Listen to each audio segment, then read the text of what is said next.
katika kazi niambia kwenye kazi bwana. Bosi, wewe. Unaona wewe umepata ujasiri wapi kumshika mwanamke wangu mkono? Na huyu nani kwa tumekuja nani?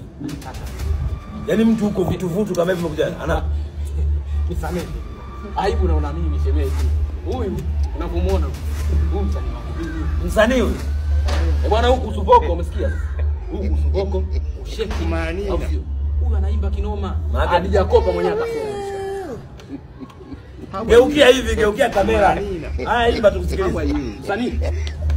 Usiniangushe sasa. Fanya kweli. Ai sweetie, leo nikupeleke wapi? Ai hani. Leo tukaspendi wapi? Lakini kukwaze mwenzio. Tulipotoka. Basi ngoja natosha. Mmetokea njia ipi wakati mnakuja? Vipi nataka kumsaidia? Ndio maana ngauliza mmetokea njia ipi? Kumalina. Mbeo. Sisi.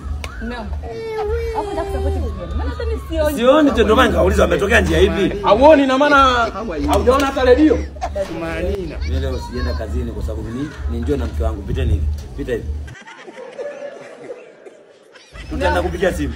Tutapigia simu. How are you? Mtolee kelele bana hapa. Kukusupport mimi basi. Nimekupeleka kwa wadosi, mabosi wenyewe kabisa waloshika mji, waloshika muziki, umeshindwa kuperform.